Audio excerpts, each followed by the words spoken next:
Olá, hoje é segunda-feira, 18 de abril. Começa agora mais uma edição do Jornal Semanal. Acompanhe os destaques.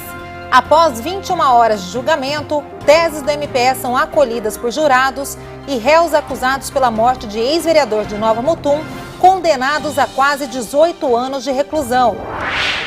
A ação do Ministério Público requer adequação da Estrada da Guia às normas técnicas de trafegabilidade e segurança. Infratores de Várzea Grande são convocados a prestarem esclarecimentos sobre acúmulo de criadouros da dengue. E a implantação do escritório de projetos no Ministério Público reforça iniciativas de promotores de justiça em todo o estado. Não saia daí, o MPTV começa agora.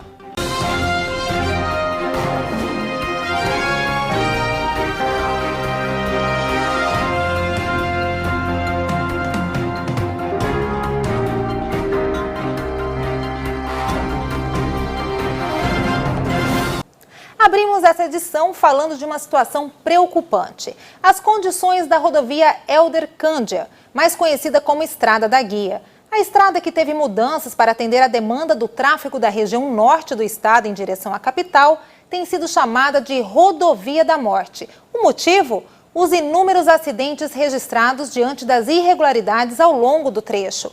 A precariedade da situação foi constatada numa perícia técnica realizada pelo Centro de Apoio Operacional às Promotorias de Justiça e levou o Ministério Público a ingressar com ação civil pública contra o Estado.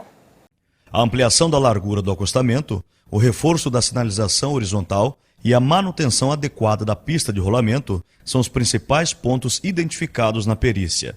A rodovia apresenta ainda desgastes, trincas, fissuras, erosão a bordo da pista e a quantidade de sinalização vertical não é compatível com a necessidade da via. Além disso, não existe acostamento em determinados trechos da rodovia. Foram inúmeras as tentativas do Ministério Público em resolver a situação de forma extrajudicial.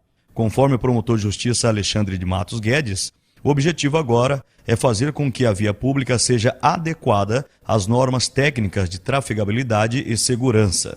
Na ação, o Ministério Público Estadual requer ao Poder Judiciário que estabeleça ao Estado o prazo de 180 dias para a solução de todas as irregularidades apresentadas. A questão agora é saúde pública.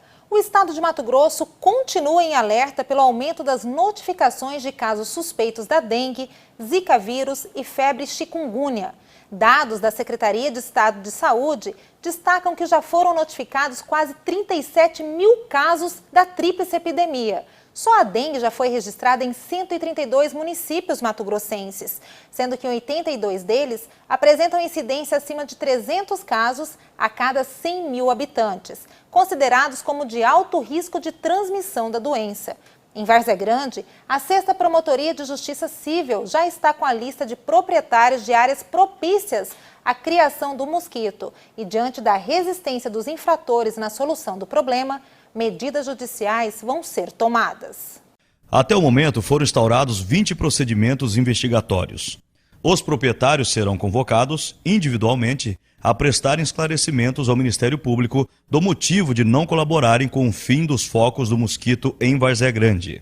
Além da expedição de notificações recomendatórias, o Ministério Público Estadual não descarta que ações civis públicas e denúncias criminais sejam propostas contra os infratores. A iniciativa busca não apenas solucionar os casos pontuais, mas, principalmente, dar respaldo à atuação dos agentes de endemias e da vigilância sanitária que atuam no município. E de acordo com as investigações em trâmite, os pontos mais críticos de Várzea Grande estão localizados na região central da cidade e em bairros populosos como Cristo Rei, Manga e São Mateus. Lei de Responsabilidade Fiscal e de Acesso à Informação. O Tribunal de Justiça do Estado de Mato Grosso, por meio da 3ª Câmara Civil, negou o recurso interposto pelo município de Rondonópolis e manteve a sentença proferida em ação proposta pelo Ministério Público, que o obriga a promover a divulgação de todas as informações.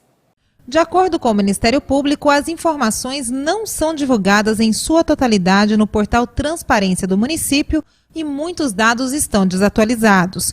Entre as provas apresentadas no processo estão cópias de publicações efetuadas em jornal local e no Diário Oficial que não foram disponibilizadas no portal eletrônico do município sobre dispensas de licitações, avisos de tomadas de preços e concorrência pública. Foi constatado também a desatualização dos dados contábeis.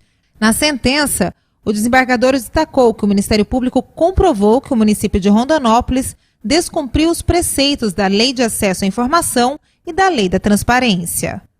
E veja no próximo bloco. Projetos desenvolvidos nas promotorias de justiça do Estado de Mato Grosso estão entre as prioridades de gestão da Procuradoria-Geral de Justiça. Nós voltamos em instantes.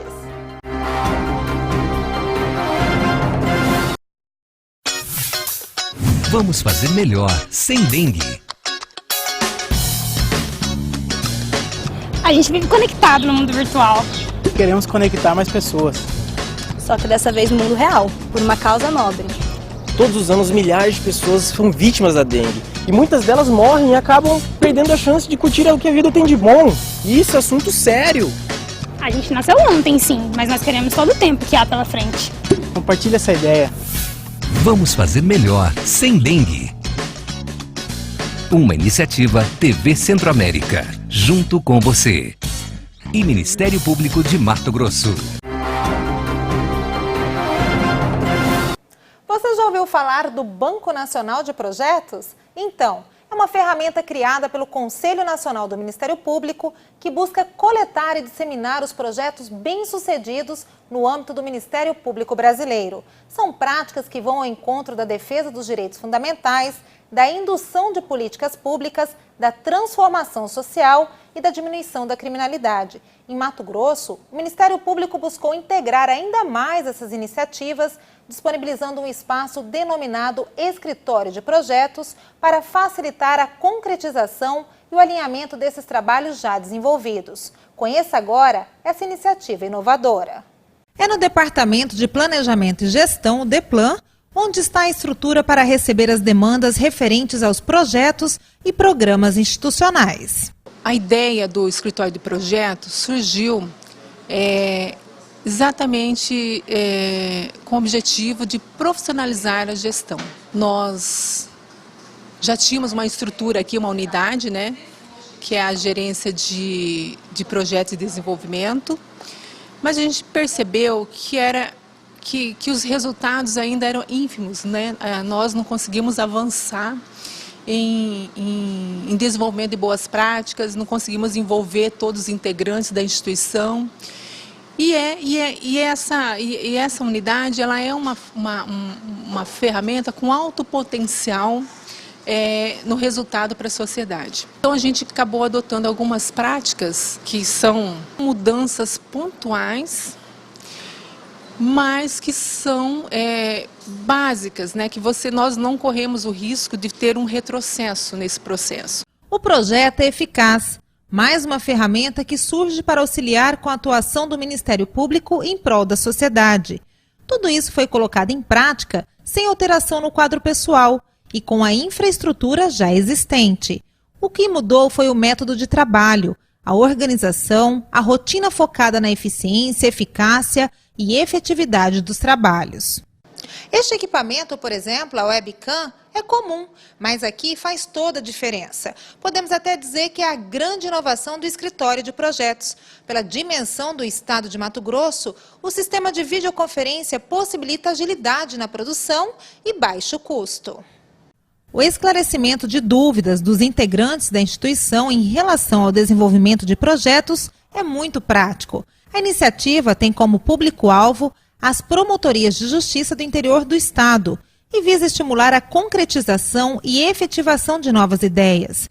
O primeiro encontro online, as discussões abordaram Reconstruindo Sorrisos, por uma infância livre de alienação parental, projeto que será desenvolvido no município de Sorriso. Nos encontros virtuais, são debatidas todas as fases que abrangem um projeto, desde o documento de oficialização de demanda até o início formal da execução e cadastramento no Banco Nacional de Projetos. A gente precisa potencializar, eles precisam entender que existe meios, mecanismos que possa interferir na qualidade do trabalho de cada um. E para isso a gente vai, né, proporcionar agora uma capacitação estruturada de uma forma introdutória, né, em fundamentos de projetos. E nessa capacitação a gente conseguiu algumas parcerias, inclusive uma parceria internacional, né, a Universidade de Porto, em Portugal, de forma voluntária, né, se propuseram a nos ajudar a consolidar essa capacitação.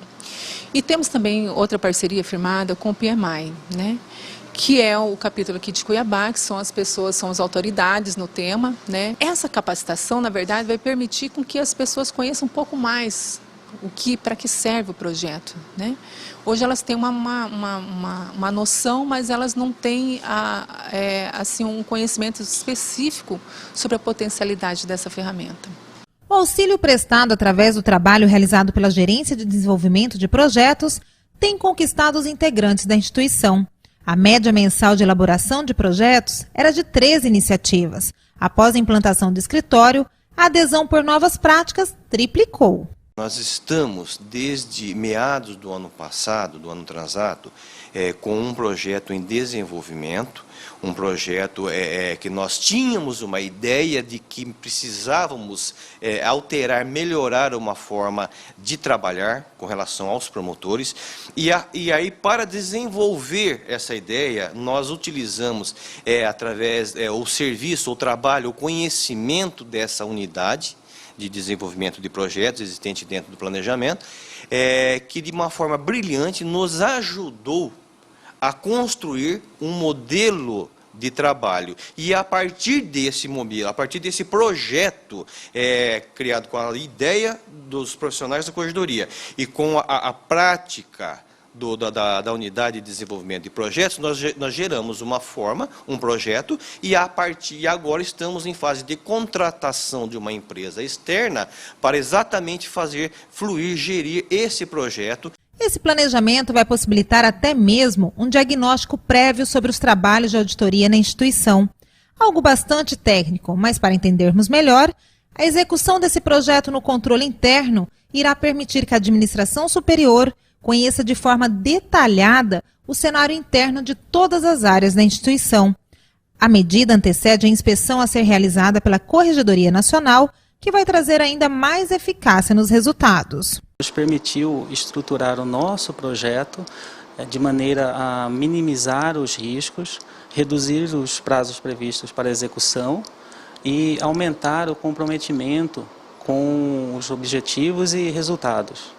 Sem esse apoio, é certo que não conseguiríamos estruturar o nosso plano com tanta qualidade e de maneira tão racional.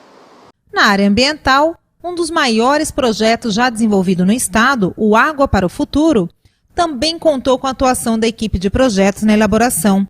Foram meses de dedicação. Desde o início, o DEPLAN, por intermédio das suas unidades, eles têm nos subsidiado, tanto na elaboração do termo de parceria, termos de convênio com os partícipes e principalmente isso diretamente pelo escritório de projetos, o plano integrado do projeto. Fundamental porque nós contamos com equipes de cientistas e que estão nos dando suporte nesse projeto.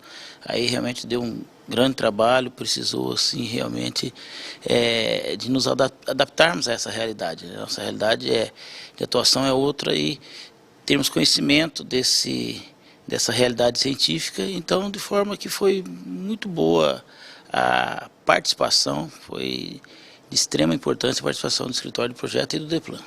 No ano passado, o Ministério Público do Estado de Mato Grosso se destacou com a premiação de 3 projetos entre as 27 boas práticas selecionadas, desenvolvidas pelo Ministério Público Brasileiro.